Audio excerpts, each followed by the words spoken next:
कोई भी बिगनर जो टेक्निकल एनालिसिस को अभी अभी सीखना शुरू किया है, वो सभी लोग कैंडलस्टिक के बेसिक कॉन्सेप्ट को समझने के बाद काफी सारे कैंडलस्टिक पैटर्न समझने की जर्नी में लग जाते हैं। वो एक एक करके सभी कैंडलस्टिक पैटर्न जैसे doji, marubozu, bullish engulfing, bearish engulfing, morning star, evening star, hammer, shooting star etcetera सीखते रहते हैं।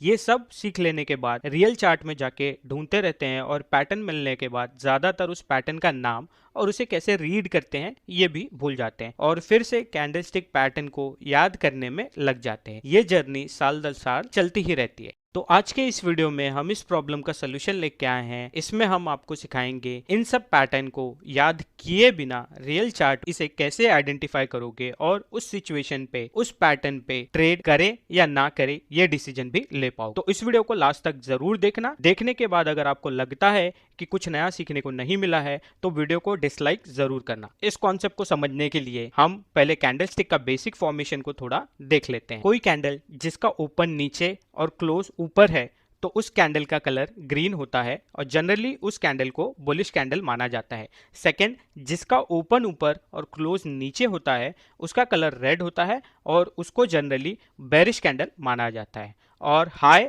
और लो इस डिस्टेंस को उस कैंडल का रेंज कहते हैं। इतना बेसिक अगर आपको क्लियर है तो कोई भी कैंडल पैटर्न जो आपके सामने बन रहा है तो आपको अपने आप से दो क्वेश्चन पूछना होगा।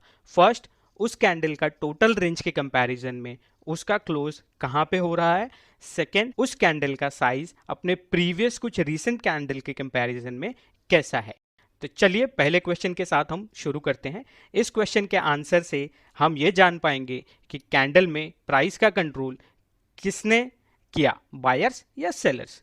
जैसे इस कैंडल में आप देख सकते हो प्राइस यहाँ पे ओपन हुआ और थोड़ा नीचे जाने के बाद हाई यहाँ पे बना और हाई बनने के थोड़ा ही नीचे ये क्लोज हुआ। तो कैंडल के टोटल रेंज के कंपैरिजन में क्लोज हुआ हाई के नज़दीक। मतलब फर्स्ट क्वेश्चन के आंसर से हमें पता चलता है कि कैंडल में प्राइस को बायर्स ने कंट्रोल किया क्योंकि इसका क्लोज हाई के नज़दीक है। अब इस कैंडल को देखते हैं। ये एक ग्रीन कैंडल है मतलब बुलिश कैंडल, लेकिन टोटल रेंज के कंपैरिजन में अगर हम इसको देखें तो हम ये देख सकते हैं कि ये क्लोज हो रहा है इसके टोटल रेंज के लो के पास। इसका मतलब ये है कि इस कैंडल में प्राइस का कंट्रोल किया है सेलर्स। अब आप इन दोनों कैंडल को देखो, इसमें एक बुलिश कैंडल है और एक बेरिश कैंडल है, लेकिन दोनों ही अपने टोटल रेंज के कंपैरिजन में लगभग मिडल पॉइंट के आसपास क्लोज किया है। मतलब इस कैंडल सेशन के दौरान ना तो बायर ना ही सेलर्स प्राइस को कंट्रोल कर पाए। तो यहाँ पे एक इनडिसीजन टाइप का प्राइस एक्शन हुआ। तो आप याद रखना, जब आप कोई कैंडलस्टिक पैटर्न देख रहे हो उसमें बाय डिसीजन ले रहे हो तो उसमें प्राइस बायर्स के कंट्रोल में होना चाहिए, और जब आप सेल डिसीजन ले रहे हो तो उस कैंडल में प्राइस सेलर्स के कंट्रोल में होना चाहिए। और जहां पे इनडिसीजन है मतलब प्राइस ना तो बायर्स के कंट्रोल में है और ना ही सेलर्स के कंट्रोल में है, तो वहां पे कोई ट्रेड नहीं बनता है। अब आप कहोगे कि ये सिंगल कैंडलस्टिक पैटर्न था जिसमें प्राइस एक्शन देके रेंज निकाल के हम बता सकते हैं कि कौन प्राइस को कंट्रोल कर रहा है, लेकिन 2, 3 या उससे ज्यादा कैंडल लेके जो पैटर्न बनता है उसमें क्या। तो देखिए, जब भी आप प्राइस एक्शन को देख के कैंडलस्टिक के हेल्प से प्राइस का कंट्रोल किसके हाथ है ये समझने की कोशिश करते हैं तो आपको सभी कैंडलस्टिक पैटर्न को भूल जाना है। लेटेस्ट कैंडल एंड कुछ रीसेंट कैंडल का बिहेवियर को देखना है। जैसे ये एक कैंडल है जिसमें हम देख सकते हैं कि इसका क्लोज टोटल रेंज के हाई के पास है, मतलब बायर्स इसमें कंट्रोल में है। लेकिन इसके प्रीवियस कैंडल को देख के हमें लग रहा है इसमें तो जम के सेलिंग हुई थी और प्राइस को पूरी तरह सेलर्स ने कंट्रोल किया था। तो क्या प्राइस अभी भी पूरी तरह बायर्स के कंट्रोल में आ पाया है या अभी भी सेलर्स के कंट्रोल में ही है। तो इसको देखने के लिए हम इन तीनों कैंडल के प्राइस एक्शन को एक साथ देखेंगे, एक कैंडल के हिसाब से देखेंगे। मतलब इसको एक साथ कंबाइन करना होगा और उसका प्राइस एक्शन से हमें इंटरप्रिटेशन निकालना होगा। तो अब इन तीनों कैंडल का लो पॉइंट ये है, हाई पॉइंट ये है, ओपन हो रहा है यहाँ पे और क्लोज हो रहा है यहाँ पे।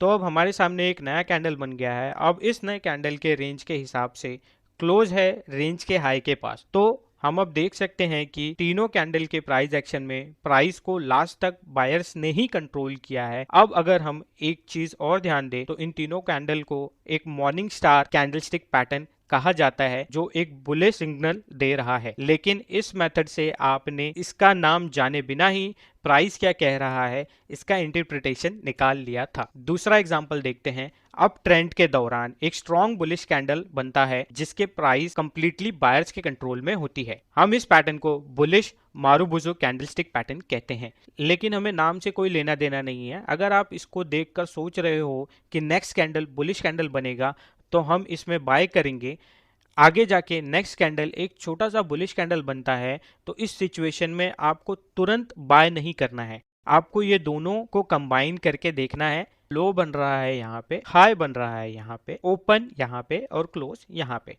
तो इस नए कैंडल के रेंज और क्लोज के हिसाब से देख सकते हैं कि इस दौरान प्राइस को सेलर्स ने कंट्रोल कर लिया।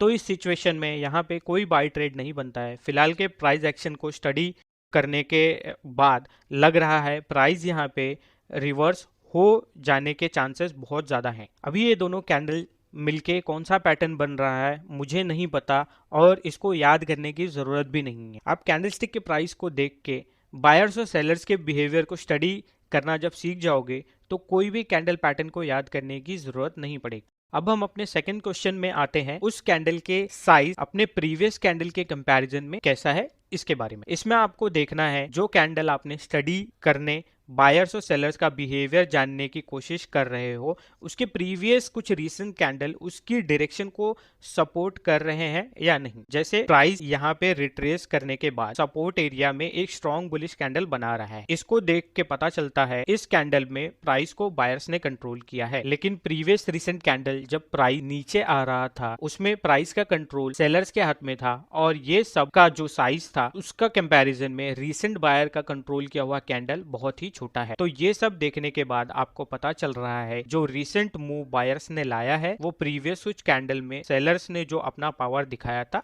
उसके आगे कुछ भी नहीं। अभी भी सेलर फिर इजीली कंट्रोल करना शुरू कर सकते हैं क्योंकि यहाँ पे जो रीसेंट प्राइस एक्शन है उसके हिसाब से सेलर्स का प्राइस के ऊपर कंट्रोल ज्यादा है। भले ही ये रीसेंट कैंडल में बायर्स ज्यादा कंट्रोल में थे, लेकिन इसके प्रीवियस कुछ कैंडल को देख के कंबाइन करके जब आप देखोगे तो आपको पता चलेगा कि अभी भी सेलर्स इसमें काफ़ी कंट्रोल में हैं और कभी भी आके फिर से अपने ट्रेंड को कंटिन्यू कर सकते हैं। तो यहाँ पे ट्रेड ना लेना ही अच्छा होगा। इस एग्जाम्पल में आप देखोगे रिसेंट दो कैंडल के प्राइस एक्शन के हिसाब से प्राइस को बायर स्ट्रांगली अपने कंट्रोल में कर चुके हैं और रिसेंटली कुछ कैंडल के प्राइस के कंपैरिजन में छोटे हैं। इससे आपको पता चल रहा है जो मूव हुआ है उसके पीछे स्ट्रॉन्ग बायर्स का हाथ है। अभी सेलर्स आके इसको इजीली कंट्रोल नहीं कर पाएंगे तो आप यहाँ पे बाय का ट्रेड ले सकते हो और ये केवल आप अपसाइड ट्रेड के लिए ही नहीं डाउन साइड ट्रेड के लिए भी यूज कर सकते हो। इसके ट्रेंड को आइडेंटिफाई करने की कोशिश करोगे, फिर प्राइस अगर डाउन ट्रेंड में है या फिर कोई रेजिस्टेंस एरिया में है तो फिर रिसेंट कुछ कैंडल को स्टडी करना शुरू करोगे। कोई पैटर्न ढूंढने की जरूरत नहीं है, आपको सिर्फ देखना है रिसेंट 2-3 कैंडल मिलके सेलर्स का स्ट्रॉन्ग कंट्रोल है या नहीं। और जब प्राइस को सेलर्स ने पूरी तरह कंट्रोल करना शुरू कर लिया तो उस कैंडल का साइज अपने प्रीवियस मूवमेंट के रिसेंट कुछ कैंडल का जिसमें प्राइस को बायर्स ने कंट्रोल किया हुआ था उसके एवरेज साइज से ज़्यादा होना चाहिए। अगर ये सारे कंफर्मेशन आपको मिल रहे हैं तो यहाँ पर आप शॉर्ट सेलिंग का कॉल ले सकते हो। तो जितने भी कैंडलस्टिक पैटर्न है उनके पीछे की साइकोलॉजी यही है कि उस दौरान प्राइस को कौन कंट्रोल कर रहा है और उसके अकॉर्डिंग ही आपको कैंडलस्टिक पैटर्न सिखाया जाता है। तो अब बस उस साइकोलॉजी को समझ लो और अपने हिसाब से कोई भी कैंडल को स्टडी करना शुरू कर दो। किसी का नाम याद करने की जरूरत नहीं है। और आज का वीडियो हम यहीं पे एंड करते हैं। एक बार फिर अगर आपको कुछ सीखने नहीं मिला हो तो डिसलाइक ज़रूर करना वीडियो को, और अगर आपने कुछ सीखा हो तो एक लाइक ज़रूर करना और कमेंट सेक्शन में कमेंट करके हमें ज़रूर बताना। सब्सक्राइब नहीं किया है अभी तक तो प्लीज़ सब्सक्राइब कर लो